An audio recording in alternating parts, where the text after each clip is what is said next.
Hello good morning everybody. चलिए आज का क्लास हम लोग शुरू करते हैं। आज के क्लास में हम लोग फिर से जो केडी पब्लिकेशन का बुक है नीतू मैम का, उसमें जो प्रोनाउन का चैप्टर है उसमें से हम लोग प्रैक्टिस क्वेश्चंस करेंगे।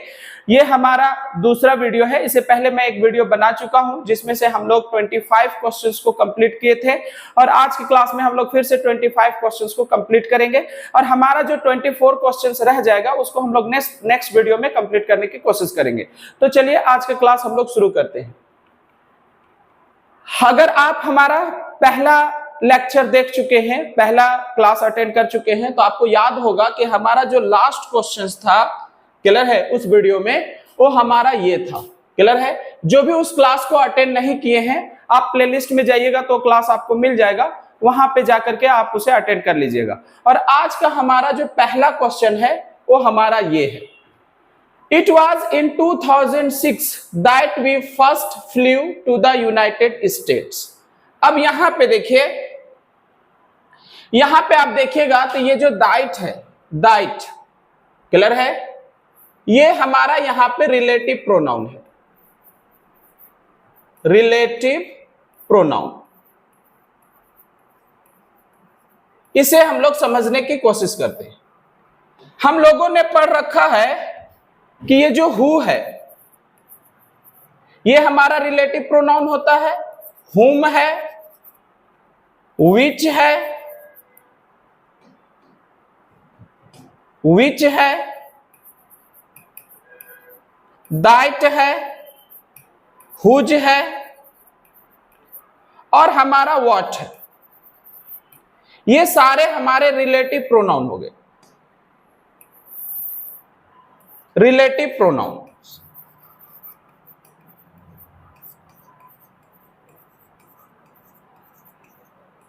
इसमें से ये जो हु है, हु और हुम है, इसका यूज हम लोग करते हैं पर्सन्स के लिए।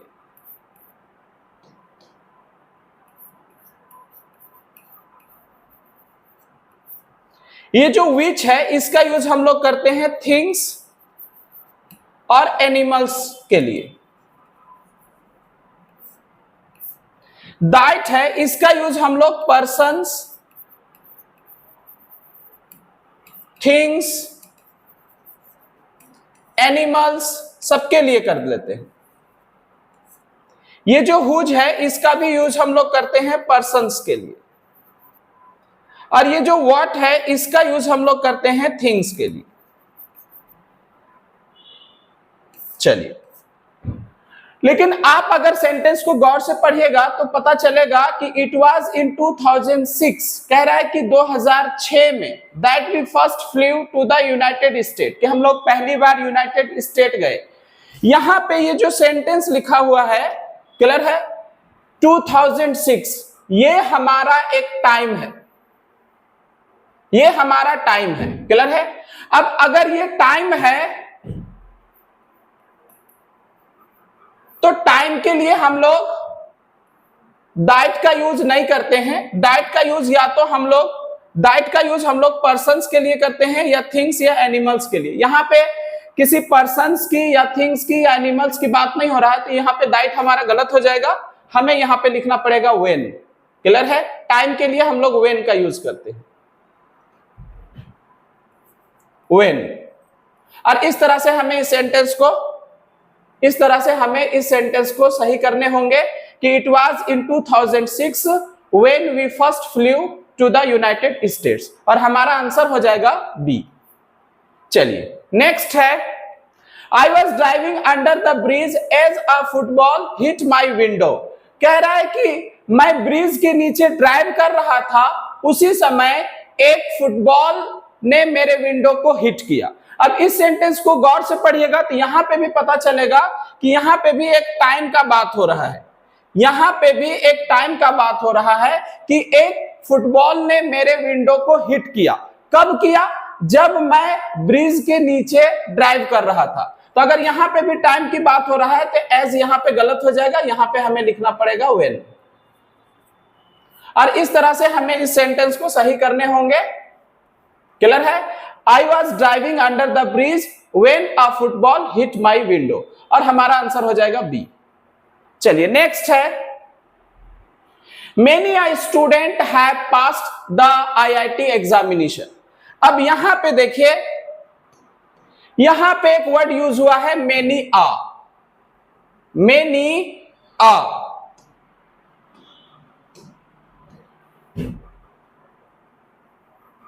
इसे समझने की कोशिश करते हैं। चलिए, ये जो मेनी है, मेनी है, ये हमारा डिटरमिनर भी होता है और ये हमारा प्रोनाउन भी होता है। क्लियर है? जब ये प्रोनाउन होता है तो इसका यूज हम लोग करते हैं प्लूरल नाउन के जगह पे, प्लूरल नाउन्स के जगह पे। या फिर आप ऐसे भी कह सकते हैं कि अगर ये डिटरमिनर है, मैंने अगर डिटरमिनर हो तो इसके बाद जो हम नाउन यूज करेंगे वो हमारा प्लूरल नाउन्स होना चाहिए। लेकिन जब हम लोग मेनी के साथ, जब हम लोग मेनी के साथ ए या एन का यूज करते हैं तो ये सिर्फ डिटरमिनर होता है, डिटरमिनर। और ये हमारा हो जाता है distributive determiner, distributive determiner. Distributive determiners जो होते हैं, क्लियर है, डिस्ट्रीब्यूटिव डिटरमिनर्स जो होते हैं वो नाउन का डिस्ट्रीब्यूशन कर देते हैं। अगर नाउन का हम डिस्ट्रीब्यूशन कर देंगे तो हमारा जो नाउन होगा वो हमेशा सिंगुलर हो जाएगा। तो यही वजह है कि जब हम मेनी के साथ ए या एन का यूज कर लेते हैं तो जो हम नाउन यूज करते हैं वो हमारा सिंगुलर नाउन होना चाहिए, सिंगुलर नाउन। साथ ही साथ हमें क्या ध्यान रखने हैं कि अगर हमारा नाउन सिंगुलर हो जाएगा तो फिर हमें वर्ब भी सिंगुलर लिखने पड़ेंगे, वर्ब भी हमारा सिंगुलर आएगा। क्लियर है? वर्ब भी हमारा सिंगुलर आएगा। अब इस हिसाब से यहां पे अगर हम सेंटेंस को देखें तो ये जो मेनी आ है ये हमारा डिटरमिनर है, ये जो मेनी आ है ये हमारा हो गया डिटरमिनर। और इसके बाद ये जो आई स्टूडेंट लिखा हुआ है ये हमारा सिंगुलर नाउन है, ये हमारा नाउन जो है ये सिंगुलर है, तो ये हमारा सही हो गया। क्लियर है? अब इस सेंटेंस में ये जो मेनी आई स्टूडेंट है ये एक सब्जेक्ट का काम कर रहा है और ये जो सब्जेक्ट है इसका नंबर अब सिंगुलर है। अगर इसका नंबर सिंगुलर है तो ये जो हैव पास्ट हमने वर्ब लिख रखा है इसे भी हमें सिंगुलर फॉर्म में लिखने होंगे। ये जो हैव होता है ये प्लूरल फॉर्म होता है, इसे हमें हैज करने होंगे और इस सेंटेंस को हमें इस तरह से ठीक करना होगा, many a student has passed the IIT examination, और हमारा आंसर हो जाएगा बी। चलिए नेक्स्ट है, it was me who was responsible for making all the arrangements for the successful completion of his studies. अब यहां पे देखिए, यहां पे ये हु जो है ये एक रिलेटिव प्रोनाउन है।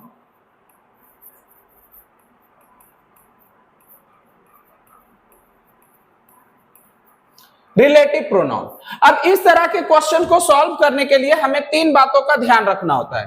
पहला बातें हमें क्या ध्यान रखना होता है कि ये जो रिलेटिव प्रोनाउन है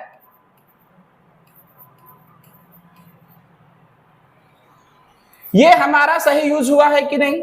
दूसरा कि हमने जो रिलेटिव प्रोनाउन के पहले, ये जो रिलेटिव प्रोनाउन है हु, उनके पहले जो हमने ये जो मी लिख रखा है, क्लियर है, उनका जो केस है वो सही यूज हुआ है कि नहीं, ये ध्यान रखना पड़ता है। और साथ ही साथ हमें क्या ध्यान रखना पड़ता है, साथ ही साथ हमें ध्यान रखना पड़ता है कि जो वर्ब है वो सही हमारा यूज हुआ है कि नहीं। अब अगर ये तीन बातें आपको याद रहा होगा तो चलिए सेंटेंस को समझने की कोशिश करते हैं कि सेंटेंस में क्या गलती है। यहां पे ये देखिए, ये जो हु है सबसे पहले इसका पता लगाएंगे कि ये सही है कि नहीं। तो इसका पता लगाने के लिए हम लोग कुछ नहीं करेंगे, सेंटेंस में वर्ब देखेंगे और सब्जेक्ट को देखेंगे। ये जो वॉज है ये हमारा एक वर्ब हो गया, ये हमारा एक वर्ब हुआ। उसी तरह से यहाँ पे ये जो was है ये भी हमारा एक वर्ब हो गया। अब हमारे पास दो वर्ब है। अब अगर हमारे पास दो वर्ब है तो दो सब्जेक्ट भी चाहिए। आप गौर से देखिएगा तो ये जो इट है ये हमारा एक सब्जेक्ट है और ये जो हु है ये सेंटेंस में हमारा सब्जेक्ट का काम करता है। तो यहाँ पे ये जो हु है ये भी हमारा एक सब्जेक्ट है। मतलब हमें दो वर्ब के लिए दो सब्जेक्ट चाहिए था, तो यहाँ पे हु सही है। अब हमें देखने हैं कि हु से पहले जो मी यूज हुआ है वो सही है कि गलत है। तो हमने पढ़ रखा है कि अगर ये हु हमें यहाँ पे सब्जेक्ट की जरूरत है तो हमें इसके पहले सब्जेक्टिव केस लिखने होंगे। ये जो हमारा मी है ये हमारा ऑब्जेक्ट होता है, तो ये हमारा गलत हो जाएगा। यहाँ पे हमें आई लिखने हैं, हमें यहाँ पे आई लिखना होगा और इस सेंटेंस को हमें इस तरह से सही करना होगा। It was I who was responsible for making all the arrangements for the successful completion of his studies, और इस तरह से हमारा आंसर हो जाएगा ए। चलिए नेक्स्ट है, I wonder why are you tinkering with the wire you might get a shock. अब इस सेंटेंस में गौर से देखिएगा तो आपको पता चलेगा कि यहाँ पे ये जो y है ये WH फैमिली है, ये हमारा WH फैमिली है, मतलब WH वर्ड है। चलिए उसके बाद ये जो RU लिखा हुआ है, ये RU लिखा हुआ है, इसमें से जो R है ये हमारा हेल्पिंग वर्ब है।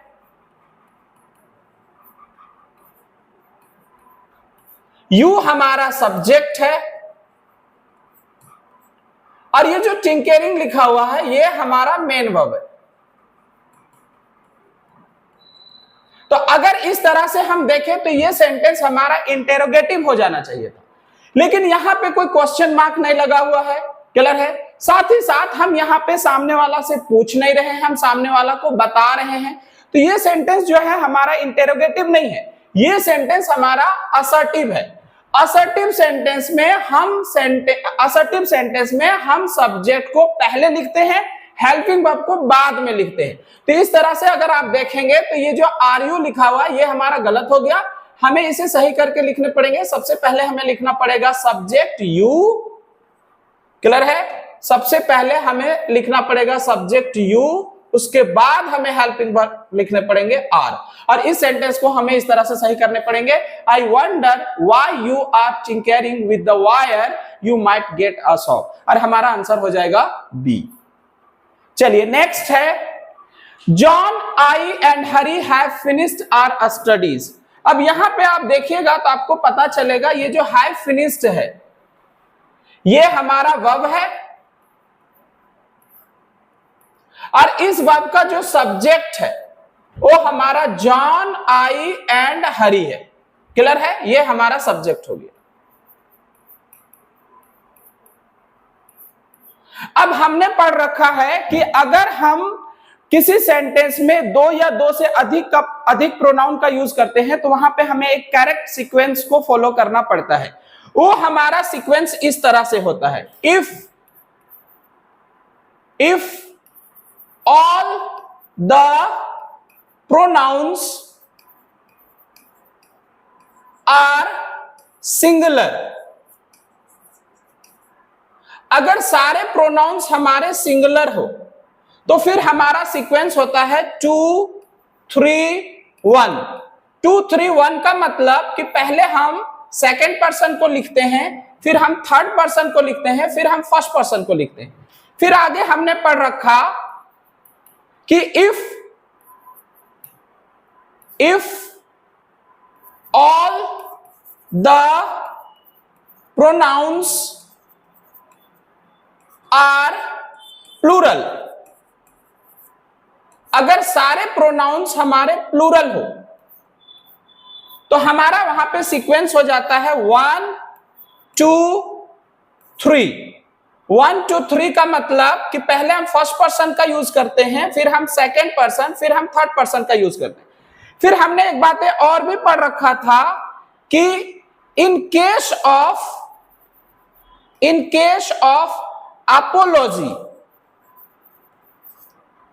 अपोलॉजी और सॉरी के केस में जो हमारा सीक्वेंस होता है वो हमारा होता है 1 2 3। फिर चाहे हमारा सारे प्रोनाउन सिंगुलर हो या प्लूरल हो, कोई फर्क नहीं पड़ता हो।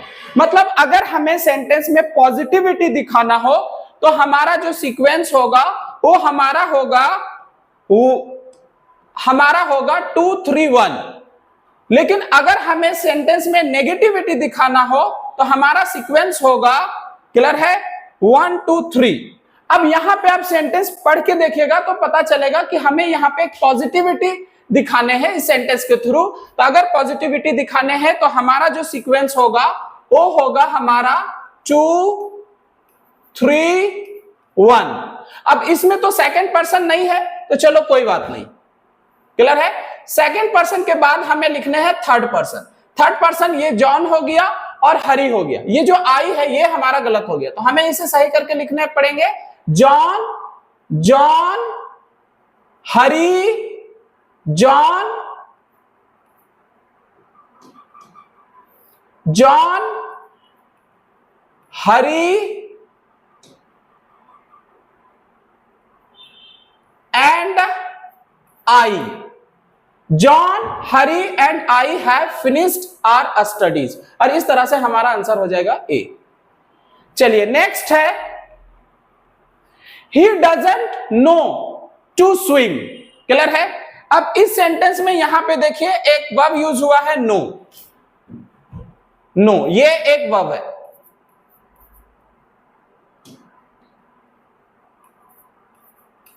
ये हमारा वर्ब हो गया। हमें क्या ध्यान रखने हैं कि अगर हम नो वर्ब का यूज करें, नो वर्ब का, नो है या लर्न है या टीच है, अगर हम इन वर्ब का यूज करें तो हम इसके बाद हाउ टू लिखते हैं। हम इसके बाद हाउ टू का यूज करते हैं। अगर हम इसके बाद डायरेक्ट टू प्लस वर्ब का बेस फॉर्म यूज करेंगे तो ये हमारा गलत हो जाएगा। ये हमें ध्यान रखने हैं, क्लियर है। हमें यहां पे यूज करने हैं हाउ टू प्लस वर्ब का बेस फॉर्म, क्लियर है। और इस तरह से हमें सेंटेंस को सही करना पड़ता है। तो अगर आप सेंटेंस को देखिएगा तो आपको पता चलेगा कि ये जो नो के बाद लिखा गया है वो हमारा रॉन्ग हो गया। हमें लिखना होगा he doesn't know how to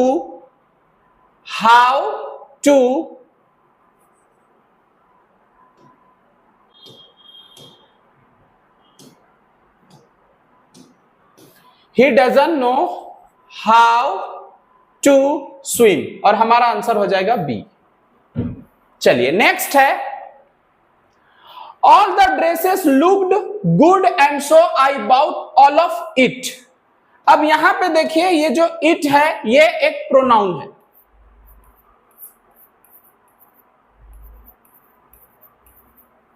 ये एक प्रोनाउन है। हमने क्या पढ़ रखा है कि हमने पढ़ रखा है कि कोई भी प्रोनाउन का यूज हम लोग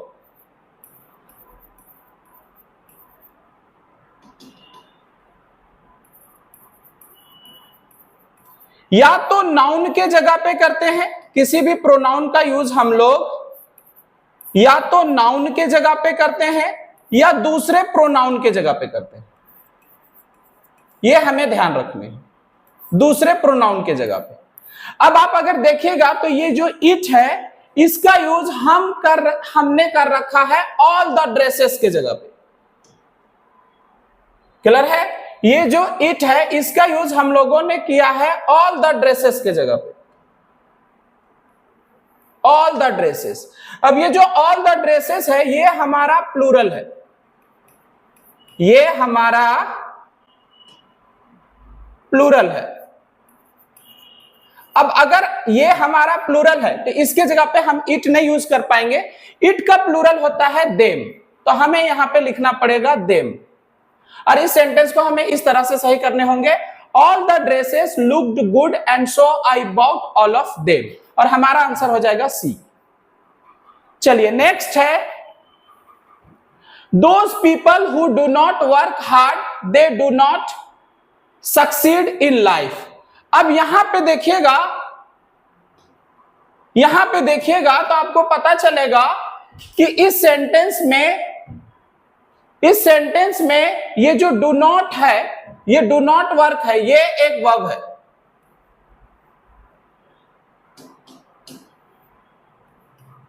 ये हमारा एक वर्ब है, क्लियर है। उसके बाद यहां पे जो डू नॉट सक्सीड है, ये भी हमारा एक वर्ब है। डू नॉट सक्सीड है, ये भी हमारा एक वर्ब है। अब अगर हमारे पास वर्ब दो है तो हमें दो सब्जेक्ट चाहिए। ये जो दोज पीपल है, ये हमारा एक सब्जेक्ट हो गया।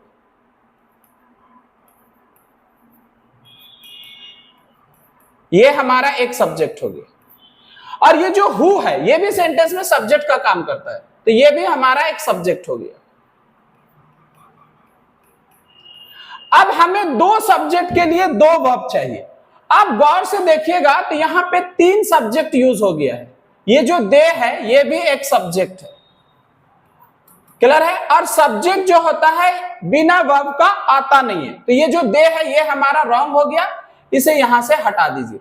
और सिंपली हमें इस सेंटेंस को इस तरह से सही करने होंगे, those people who do not work hard do not succeed in life, और हमारा आंसर हो जाएगा सी। चलिए नेक्स्ट है, he bathed himself in a river। अब यहां पे एक वर्ब यूज हुआ है बाथ, ये हमारा वर्ब है। बाथ ये हमारा वर्ब है। अब हमने पढ़ रखा है कि कुछ ऐसे वर्ब हैं जैसे कि बाथ है, हाइड है, स्टॉप है, ओपन है। ये कुछ ऐसे वर्ब है जिसके साथ हम लोग रिफ्लेक्सिव प्रोनाउन का यूज नहीं करते हैं, नो रिफ्लेक्सिव प्रोनाउन।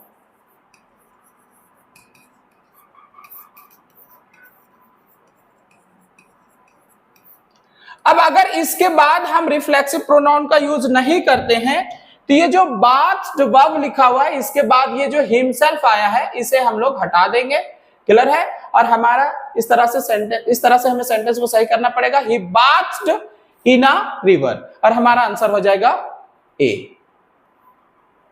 चलिए नेक्स्ट है, he could not bear heat separation. अब यहां पे देखिए, ये जो सेपरेशन है ये हमारा एक नाउन है, और इसके पहले ये जो हीज यूज हुआ है, ये हमारा डिटरमिनर है। अब ध्यान रखने वाली बात यह है कि अगर हम सेपरेशन नाउन का यूज करें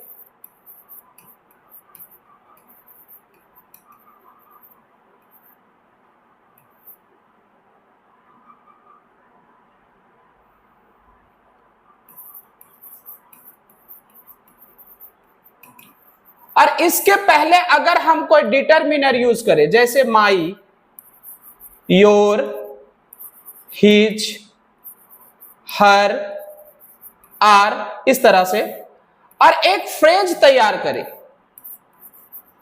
फ्रेज जैसे कि my separation, your separation, his separation, her separation, our separation, तो ये जो फ्रेज तैयार होता है ये हमारा रॉन्ग हो जाता है।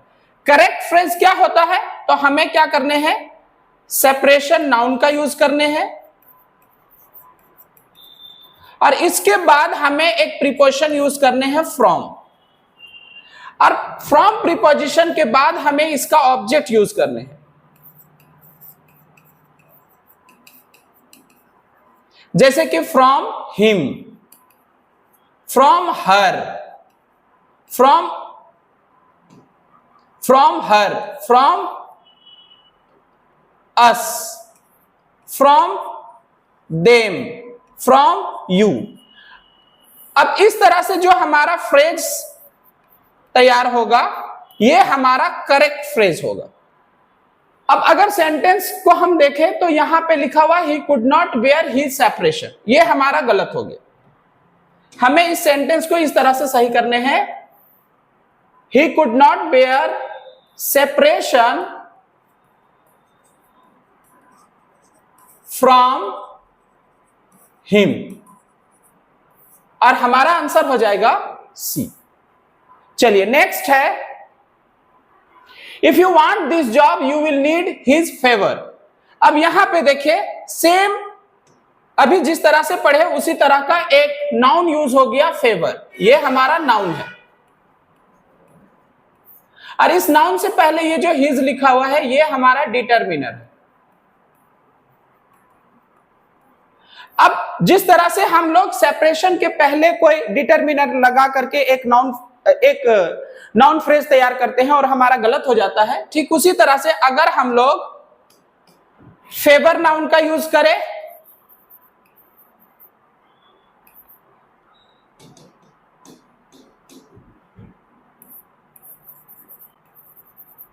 और इसके पहले अगर हम लोग कोई डिटरमिनर लगा दे, जैसे my, your, his, her, our, their, इस तरह से, और हम लोग एक फ्रेज तैयार करें my favour, your favour, his favour, her favour, our favour, their favour, ये जो फ्रेज हमारा तैयार होगा ये हमारा फ्रेज जो है ये रॉन्ग हो जाता है। हमें सही अगर फ्रेज तैयार करने हैं तो सबसे पहले हमें लिखना पड़ेगा फेवर, और इसके बाद हमें प्रीपोजिशन यूज करने हैं या तो फ्रॉम या तो ऑफ, और ये जो प्रीपोजिशन है इसका फिर हमें ऑब्जेक्ट लिखने हैं, जैसे कि favour from him, her, us, them, you. अब इस तरह से जो फ्रेज हमारा तैयार होगा ये हमारा करेक्ट फ्रेज होगा। क्लियर है? तो अगर हम सेंटेंस को पढ़ के देखें तो हमें पता चलेगा ये जो हिज फेवर लिखा हुआ है ये हमारा गलत हो जाएगा। हमें यहां पे लिखने हैं if you want this job you will need favour from या ऑफ हिम, और इस तरह से हमारा आंसर हो जाएगा सी। चलिए नेक्स्ट है both of them will not refute the charges. अब यहां पे आप देखिएगा तो आपका एक वर्ड यूज हुआ है बोथ, और बोथ के साथ हमने यूज कर रखा है नोट। अब हमने पढ़ रखा है कि ये जो बोथ है, ऑल है, एवरी है, सम है, ये सेंटेंस ये पॉजिटिव सेंटेंस में यूज होता है। मतलब हम इसके साथ नॉट का यूज अगर कर दे तो ये हमारा रॉन्ग हो जाता है। क्लियर है? फिर हमें सही कैसे करने होंगे? तो ये जो बोथ है ये हमारा सेंटेंस में पॉजिटिव मीनिंग रखता है, मतलब ये पॉजिटिव सेंटेंस में यूज होता है। और नेगेटिव सेंटेंस हमें अगर बनाने हो तो हम लोग बोथ के जगह पे नाइदर का यूज करते हैं। नेगेटिव सेंटेंस के लिए हम लोग बोथ के जगह पे, क्लियर है, नाइदर का यूज करते हैं। तो ये जो बोथ है ये हमारा गलत हो गया, हमें यहां पे बोथ के जगह पे नाइदर लिखने हैं। क्लियर है?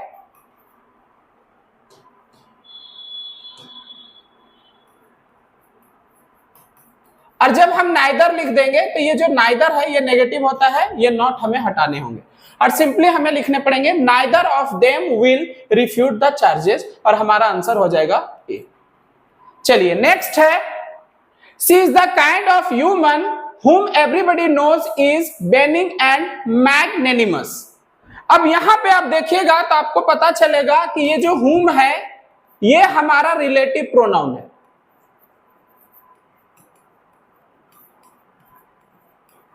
रिलेटिव प्रोनाउन, क्लियर है? अब हमें यहां पे देखना है कि ये सेंटेंस में सही यूज हुआ है कि नहीं। तो हमने पढ़ रखा है ये जो हु है, हुम है, विच है,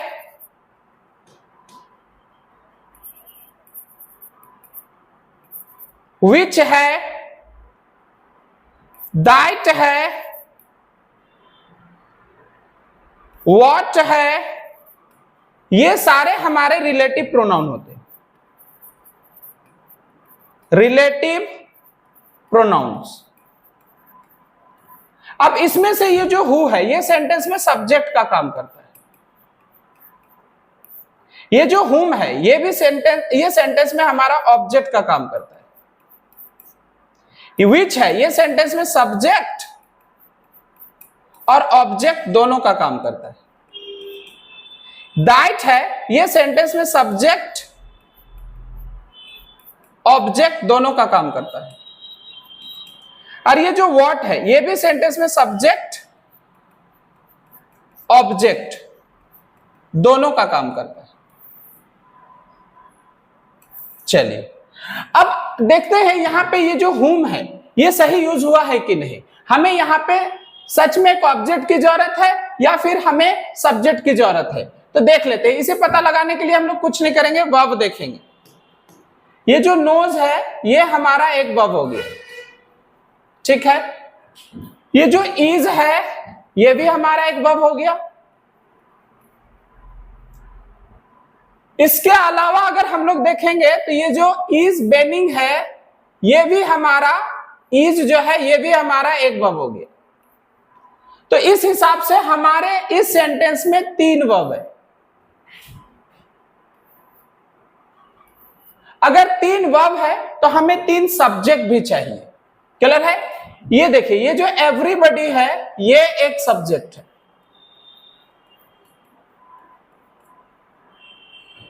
फिर ये जो सी है ये भी एक सब्जेक्ट है। अब हमारे पास वर्ब जो है वो 3 है और सब्जेक्ट हमारे पास 2 है, मतलब एक और सब्जेक्ट की जरूरत है। अगर एक और सब्जेक्ट की जरूरत है तो ये हुम हमारा गलत हो गया, हमें यहां पे लिखना पड़ेगा हु। और हमें इस सेंटेंस को इस तरह से सही करने पड़ेंगे। She is the kind of human who everybody knows is benign and magnanimous. और हमारा आंसर हो जाएगा बी। चलिए नेक्स्ट है the master did not know who of the servants broke the expensive dinner set. अब यहां पे आप देखिएगा तो आपको पता चलेगा कि ये जो हु है ये हमारा रिलेटिव प्रोनाउन है।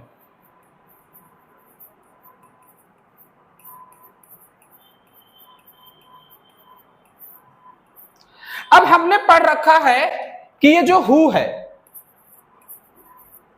या हुम है या विच है,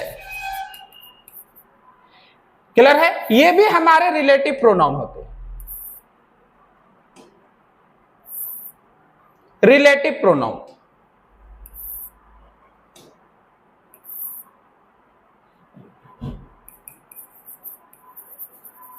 रिलेटिव प्रोनाउंस।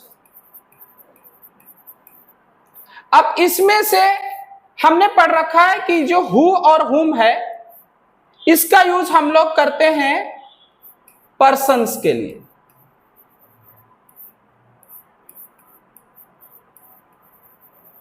और विच का यूज हम लोग करते हैं थिंग्स के लिए और एनिमल्स के लिए। तो इस हिसाब से अगर हम लोग देखें तो यहां पे ये जो हु है ये सही हो जाना चाहिए। लेकिन ध्यान रखने वाली बात यह है कि ये जो हु है इसका यूज तो हम पर्सन्स के लिए करते ही हैं, विच का यूज भी हम पर्सन्स के लिए करते हैं। विच का यूज भी हम पर्सन्स के लिए करते हैं। कब करते हैं? अगर बात चॉइस की हो या सिलेक्शन की हो, क्लियर है, तो फिर हम लोग विच का भी यूज पर्सन्स के लिए करते हैं। ये हमें ध्यान रखने हैं। अब अगर ये बात समझ आ गया तो सेंटेंस को पढ़ के देखिए। The master did not know who of these servants broke the expensive dinner set. यहां पे कह रहा है कि मास्टर को नहीं पता था कि इन सर्वेंट में से कौन एक्सपेंसिव डिनर सेट को तोड़ा। अब यहां पे बात हो रही है सिलेक्शन की। अगर बात सिलेक्शन की हो रही है तो ये हु हमारा गलत हो गया, हमें यहां पे लिखना पड़ेगा विच। और इस सेंटेंस को इस तरह से हमें सही करने पड़ेंगे और हमारा आंसर हो जाएगा बी। चलिए नेक्स्ट है the Congress party stood for implementation of the nuclear liability bill and was ready to take their political existence। अब यहां पे देखिएगा तो ये जो देयर है ये हमारा प्रोनाउन है, ये हमारा प्रोनाउन है। और हमने पढ़ रखा है कि हम लोग किसी भी प्रोनाउन का यूज या तो नाउन के जगह पे करते हैं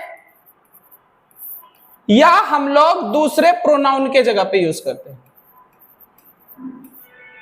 आप गौर से देखिएगा तो पता चलेगा ये जो देयर है इसका यूज किया गया है कांग्रेस पार्टी के जगह पे, द कांग्रेस पार्टी इसके जगह पे यूज हुआ है। और ये है हमारा सिंगुलर, ये जो सब्जेक्ट है ये हमारा सिंगुलर सब्जेक्ट।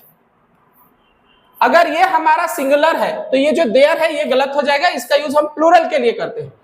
क्लियर है? हमें यहाँ पे देयर का सिंगुलर लिखने हैं। अगर कांग्रेस पार्टी के लिए हम लोग लिखेंगे तो हमें यहाँ पे लिखना पड़ेगा इट्स। और इस तरह से हमें इस सेंटेंस को सही करना पड़ेगा। The Congress party stood for implementation of the nuclear liability bill and was ready to take its political existence। और हमारा आंसर हो जाएगा डी। चलिए नेक्स्ट है, he is not one of those who will help every Tom, Dick and Harry whom he meets। अब यहां पे देखिए, यहां पे ये जो he है ये हमारा प्रोनाउन है, ये जो he है ये हमारा प्रोनाउन है। अब अभी हमने थोड़ी देर पहले पढ़ा कि कोई भी प्रोनाउन हो, कोई भी प्रोनाउंस हो, हम लोग किसी भी प्रोनाउन का यूज करते हैं या तो नाउन के जगह पे या दूसरे प्रोनाउन के जगह पे। अब हमें यह देखना है कि ये जो ही है ये किसके जगह पे यूज हुआ है। तो आप गौर से देखिएगा तो ये जो ही है इसका यूज जो हुआ है ये दोज के जगह पे हुआ है, दोज के जगह पे। और ये हमारा प्लूरल है। अगर ये हमारा प्लूरल है तो ये ही हमारा गलत हो जाएगा, हमें ही का यहां पे प्लूरल लिखने पड़ेंगे दे। और इस तरह से हमें इस सेंटेंस को सही करना पड़ेगा। He is not one of those who will help every Tom, Dick and Harry whom they। अच्छा, अब हम लोग दे लिख देंगे तो हमें यहां पे मिट्स को मिट भी करने होंगे और हमारा आंसर हो जाएगा सी। चलिए नेक्स्ट है, it is not easy for anyone to command respect from both one's friends and critics as Mahatma Gandhi did. अब यहां पे देखिए एक प्रोनाउन यूज हुआ है हमारा वंस, ये हमारा एक प्रोनाउन है। क्लियर है? इसके बारे में थोड़ा सा हम लोग समझते हैं। ये जो वन है ये हमारा डिटरमिनर भी होता है, डिटरमिनर ऑफ नंबर। और हम लोग इसका यूज नाउन के नंबर को बताने के लिए करते हैं। नाउन के नंबर को बताने के लिए हम लोग इसका यूज करते हैं। फिर हम लोगों ने पढ़ रखा कि ये जो वन है ये हमारा प्रोनाउन भी होता है, प्रोनाउन। और तब इसका मतलब होता है या तो एनीबडी या तो एवरीबडी। और हम इसका यूज करते हैं पर्सन्स के जगह पे, ये हमें ध्यान रखनी। अच्छा, बाकी और क्या ध्यान रखने वाली चीजें हैं? ये जो वन होता है ये हमारा इनका सब्जेक्टिव केस होता है।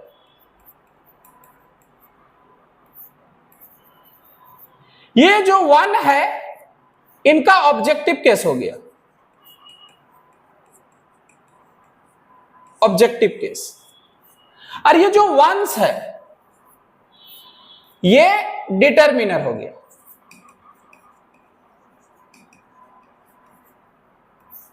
और हमारा जो वन सेल्फ है, वन सेल्फ,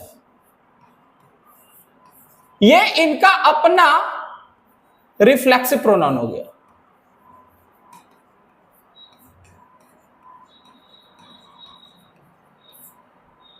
क्लियर है? मतलब ये जो वंस लिखा हुआ है ये वन के जगह पे आना चाहिए, लेकिन आप गौर से देखिएगा तो ये जो प्रोनाउन यूज हुआ है ये हमारा एनीवन के जगह पे यूज हुआ है। अगर ये एनीवन के जगह पे यूज हुआ है तो ये गलत हो गया, हमें यहां से हटाने होंगे और हमें यहां पे लिखना पड़ेगा हिज, और इस तरह से इस सेंटेंस को हमें सही करने पड़ेंगे। It is not easy for anyone to command respect from both his friends and critics as Mahatma Gandhi did, और हमारा आंसर हो जाएगा बी। चलिए नेक्स्ट है, he, you and I shall arrange everything and shall not ask them for help। अब यहां पे देखिएगा तो आपको पता चलेगा कि ये जो shall arrange है ये हमारा एक वर्ब है, और इस वर्ब का ये जो सब्जेक्ट है he, you and I, ये हमारा सब्जेक्ट है। अब हमने क्या पढ़ रखा है कि अगर हम लोग किसी सेंटेंस में दो या दो से अधिक प्रोनाउन का यूज करें तो वहां पे हमें एक करेक्ट सीक्वेंस को फॉलो करना पड़ता है। वो करेक्ट सीक्वेंस क्या होता है हम लोगों ने थोड़ा देर पहले पढ़ रखा है, फिर भी एक बार रिवाइज कर लेते हैं।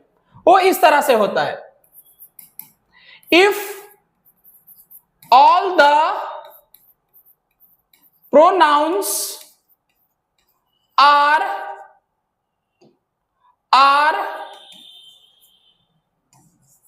सिंगुलर, अगर सारे प्रोनाउंस हमारे सिंगुलर हो तो हमारा जो सीक्वेंस होता है वो होता है 2 3 1। 2 3 1 का मतलब कि पहले हम सेकंड पर्सन का यूज करते हैं, फिर थर्ड पर्सन का, फिर फर्स्ट पर्सन का। लेकिन अगर हमारा सारा प्रोनाउंस प्लूरल हो, if all the pronouns are plural, लेकिन अगर हमारा सारा प्रोनाउंस प्लूरल हो तो वहां पे हमें सीक्वेंस फॉलो करने होते हैं 1 2 3। 1 2 3 का मतलब कि पहले हम लोग फर्स्ट पर्सन का यूज करेंगे, फिर सेकंड पर्सन का, फिर थर्ड पर्सन का। फिर हमने यह भी देखा कि इन केस ऑफ अपोलॉजी और सॉरी या अपोलॉजी के केस में हमारा जो सीक्वेंस हो जाता है वो हमारा होता है 1 2 3। 1 2 3 का मतलब पहले फर्स्ट पर्सन, फिर सेकंड पर्सन, फिर थर्ड पर्सन। कहने का मतलब यह है कि अगर हमें सेंटेंस में पॉजिटिविटी दिखाना हो तो हमारा सीक्वेंस होगा 2 3 1, लेकिन अगर हमें सेंटेंस में नेगेटिविटी दिखाना हो तो हमारा जो सीक्वेंस होगा वो होगा 1 2 3। क्लियर है? अब अगर सेंटेंस को आप गौर से पढ़िएगा तो पता चलेगा कि यहां पे हम किसी नेगेटिविटी को नहीं दिखा रहे बल्कि पॉजिटिविटी को दिखा रहे। अगर पॉजिटिविटी को दिखा रहे हैं तो यहां पे जो हमारा करेक्ट सीक्वेंस होगा वो इस तरह से होगा। पहले हमारा होगा सेकंड पर्सन मतलब यू, फिर थर्ड पर्सन मतलब ही, फिर हमारा आएगा फर्स्ट पर्सन एंड आई, और हमें इस तरह से इस सेंटेंस को सही करने पड़ेंगे। You, he and I shall arrange everything and shall not ask them for help, और हमारा सही आंसर हो जाएगा ए। चलिए नेक्स्ट है, Was it me who had to face the music? अब यहां पे देखिए, यहां पे ये जो who है ये हमारा रिलेटिव प्रोनाउन है, रिलेटिव प्रोनाउन। अब हमने पढ़ रखा है कि अगर हमें इस तरह के क्वेश्चन को सॉल्व करना हो तो हमें 3 बातों का ध्यान रखना होता है। पहला ध्यान रखना है कि ये जो रिलेटिव प्रोनाउन यूज हुआ है ये हमारा सही यूज हुआ है या नहीं। दूसरा हमें ध्यान क्या रखना होता है कि ये जो रिलेटिव प्रोनाउन के पहले हम लोगों ने मी लिख रखा है, मतलब रिलेटिव प्रोनाउन के पहले जो हम लोग subjective case, objective cases use करते हैं वो हमारा सही यूज हुआ है कि नहीं। और थर्ड हमें ध्यान रखना पड़ता है कि हमने जो सेंटेंस में वर्ब यूज किया है, क्लियर है, वो हमारा सही यूज हुआ है कि नहीं, ये हमें ध्यान रखने पड़ते हैं। चलिए अब इस बात को अगर आप समझ गए तो देखते हैं पहले कि ये हु है ये सही यूज हुआ है कि नहीं। इसका पता लगाने के लिए हम लोग क्या करेंगे, पहले वर्ब देखेंगे और फिर सब्जेक्ट देखेंगे। इस सेंटेंस में ये जो हैड है ये हमारा एक वर्ब है। चलिए एक वर्ब हो गया, और ये जो वॉज है ये भी हमारा एक वर्ब है। तो हमारे पास दो वर्ब है, दो वर्ब है तो हमें दो सब्जेक्ट भी चाहिए। ये जो इट है ये हमारा एक सब्जेक्ट है, और ये जो हुम है ये भी सेंटेंस में सब्जेक्ट होता है, तो ये भी हमारा एक सब्जेक्ट है। मतलब हमारे पास दो वर्ब है और उसके लिए दो सब्जेक्ट भी है। तो ये जो हु है ये हमारा सही हो गया। अब देखना है कि ये जो मी है ये सही है कि नहीं। तो अगर ये हु हमारा सब्जेक्ट है तो इसके पहले हमें सब्जेक्टिव केस यूज करने पड़ते हैं। ये जो मी है ये हमारा ऑब्जेक्टिव केस में लिखा हुआ है, तो ये हमारा गलत हो जाएगा। हमें यहाँ पे लिखना पड़ेगा आई, और इस सेंटेंस को हमें इस तरह से सही करने होंगे, Was it I who had to face the music, और हमारा आंसर हो जाएगा ए। चलिए नेक्स्ट है, The audience are requested to be in its seats and stay away from the track। अब यहां पे देखिएगा तो आपको पता चलेगा कि ये जो इट्स है ये प्रोनाउन है, ये हमारा प्रोनाउन हो गया। अब हमने पढ़ रखा है कि हम लोग प्रोनाउन का यूज करते हैं, हम लोग किसी भी प्रोनाउंस का यूज करते हैं या तो नाउन के जगह पे या तो दूसरे प्रोनाउन के जगह पे। अब हमें ये देखने हैं कि ये जो इट्स है ये किसके जगह पे यूज हुआ है। तो आप गौर से देखिएगा तो ये जो इट्स है ये द ऑडियंस के जगह पे यूज हुआ है, द ऑडियंस। और यहां पे ये जो ऑडियंस है ये हमारा प्लूरल सब्जेक्ट है, प्लूरल सब्जेक्ट है। अब अगर ये प्लूरल सब्जेक्ट है तो ये इट्स हमारा गलत हो जाएगा। ये प्लूरल सब्जेक्ट कैसे है इस बात को भी थोड़ा सा समझ लेते हैं। ये जो ऑडियंस है ये हमारा कलेक्टिव नाउन है, जैसे कि हमारा ऑडियंस है, क्राउड है, जूरी है, फैमिली है, ये हमारे कलेक्टिव नाउन्स है, कलेक्टिव नाउन्स। अब कलेक्टिव नाउन्स जो होते हैं वो सेंटेंस में सिंगुलर भी होते हैं, प्लूरल भी होते हैं। अगर कलेक्टिव नाउन किसी सेंटेंस में एक यूनिट की तरह काम कर रहा हो, यूनिट की तरह, तो हमेशा सिंगुलर होता है। लेकिन अगर कलेक्टिव नाउन किसी सेंटेंस में मेंबर की तरह काम कर रहा हो, मेंबर की तरह, तो फिर वो हमेशा प्लूरल होता है।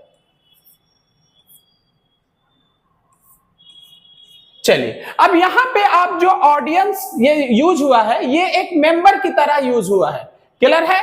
अगर ये एक मेंबर की तरह यूज हुआ है तो ये प्लूरल है, अगर ये प्लूरल है तो ये इट्स हमारा गलत हो जाएगा। हमें यहां पे इट्स का प्लूरल लिखना पड़ेगा देयर। और हमें इस सेंटेंस को इस तरह से सही करने होंगे, the audience are requested to be in their seats and stay away from the track, और हमारा आंसर हो जाएगा सी। चलिए नेक्स्ट है, the number of vehicles playing on the roads of Delhi is more than on the roads of Bangalore. अब यहां पे आप देखिएगा तो आपको पता चलेगा कि यहां पे ये जो दैन है ये एक बड़ा ही इंपॉर्टेंट वर्ड है, और दैन का यूज हम तब करते हैं जब हमें कंपैरिजन करना हो। साथ ही साथ अगर आप ये वर्ड को देखिएगा तो आपको पता चलेगा कि ये कंपैरेटिव डिग्री में लिखा हुआ है। अब अगर ये कंपैरेटिव डिग्री में लिखा हुआ है तो इससे और क्लियर हो गया कि यहाँ पे कंपैरिजन हो रहा है, क्योंकि कंपैरेटिव डिग्री का यूज हम लोग कंपैरिजन के लिए करते हैं। अब देखते हैं कि कंपैरिजन किसके बीच हो रहा है, तो सेंटेंस पढ़ के समझते हैं। The number of vehicles playing on the roads of Delhi is more than on the roads of Bangalore. कह रहा है कि दिल्ली के सड़कों पर जो गाड़ियों की संख्या है वो बेंगलोर के सड़कों पर चल रही गाड़ियों की संख्या से अधिक है। मतलब हम लोग दिल्ली के सड़कों पर जो गाड़ियों की संख्या चल रही है उनका कंपैरिजन बेंगलोर के सड़कों पर जो गाड़ियों की संख्या उससे कर रहे हैं। तो अगर इस तरह से कंपैरिजन है तो हमें यहाँ पे दैट ऑफ लिखना पड़ेगा, दैन के बाद हमें यहाँ पे दैट ऑफ लिखना होगा। अब सवाल उठता है कि हम दैट ऑफ क्यों लिखें, तो दैट ऑफ जब लिख देंगे तो दैट ऑफ का मतलब हो जाएगा the number of vehicles on the roads of Bangalore, और इस तरह से हमें इस सेंटेंस को सही करने पड़ेंगे और हमारा आंसर हो जाएगा सी। चलिए नेक्स्ट है, being a destitute I admitted him to an orphanage. अब यहां पे देखिए, यहां पे ये जो एडमिटेड है, ये जो एडमिटेड है ये हमारा वर्ब है, और ये जो आई है ये हमारा सब्जेक्ट है। इसके अलावा अगर हम देखें तो यहां पे लिखा हुआ है बीइंग अ डेस्टिट्यूट, ये हमारा एक एडजेक्टिव फ्रेज है।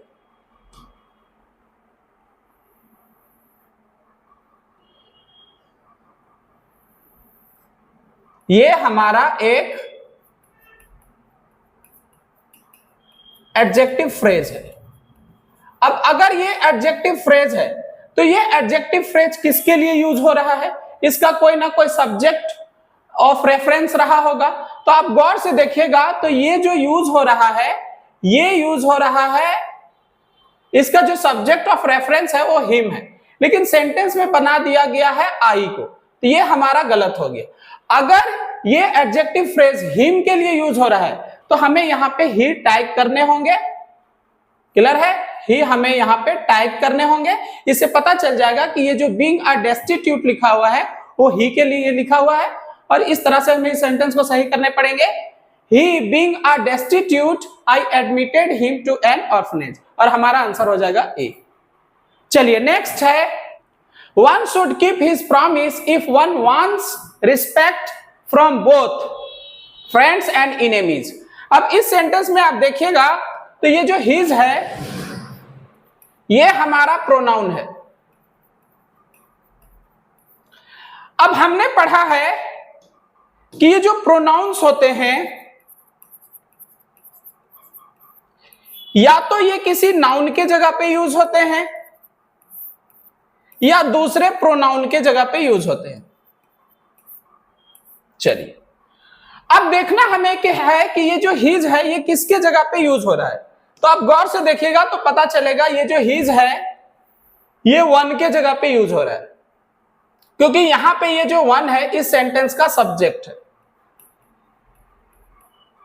चलिए ये जो वन है इसके बारे में थोड़ा और जान लेते हैं। ये जो वन है वैसे तो ये डिटरमिनर होता है, डिटरमिनर ऑफ नंबर,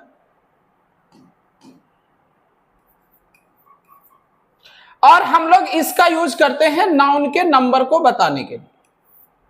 चलिए लेकिन ये जो वन है ये हमारा एक प्रोनाउन भी होता है, और जब ये प्रोनाउन होता है तो इसका यूज हम लोग करते हैं पर्सन के जगह पे, और तब इसका मतलब होता है एवरीवन, एवरीवन या एनीवन कह लीजिए। चलिए ये हमें ध्यान रखना है। साथ ही साथ हमें क्या ध्यान रखना है कि ये जो वन है इसका ये अपना सब्जेक्टिव केस होता है।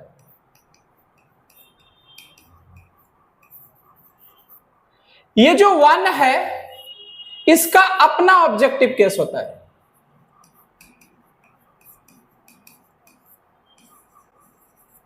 और ये जो वंस है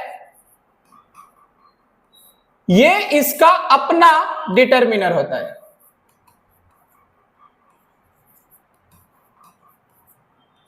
और ये जो वन सेल्फ है इनका अपना रिफ्लेक्सिव प्रोनाउन होता है। चलिए अब अगर ये बात ध्यान रहा हो तो आप सेंटेंस को गौर से देखिएगा तो पता चलेगा ये जो हिज है ये हमारा गलत हो गया। हमें वन के जगह पे यहां पे हिज नहीं वंस लिखने होंगे, वंस। और इस तरह से हमें इस सेंटेंस को सही करना पड़ेगा। One should keep one's promise if one wants respect from both friends and enemies, और हमारा आंसर हो जाएगा बी।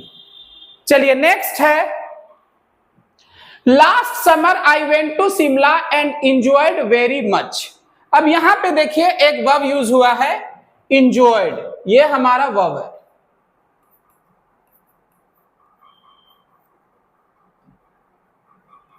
ये हमारा वर्ब है और ये हमारा ट्रांजिटिव वर्ब है। अब कोई भी ट्रांजिटिव वर्ब जब हम यूज करते हैं तो उस वर्ब के बाद हमें उनका ऑब्जेक्ट लिखना पड़ता है। ये जो वेरी मच यूज हुआ है, वेरी मच, ये जो वेरी मच लिखा हुआ है, ये एंजॉय वर्ब का ऑब्जेक्ट नहीं बन पाएगा। क्यों नहीं बन पाएगा? क्योंकि जो ऑब्जेक्ट होते हैं, जो हमारा ऑब्जेक्ट्स होते हैं, ये सेंटेंस में या तो व्हाट का रिप्लाई होता है या हुम का रिप्लाई होता है। अब यहां पे ना तो व्हाट का रिप्लाई लिखा हुआ है ना हुम का रिप्लाई लिखा हुआ है। देखिए सेंटेंस को पढ़ के समझते हैं।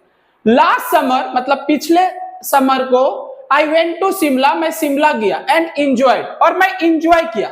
क्या एंजॉय किया ये नहीं लिखा हुआ है। कितना एंजॉय किया ये लिखा हुआ है, लेकिन क्या एंजॉय किया ये नहीं लिखा हुआ है।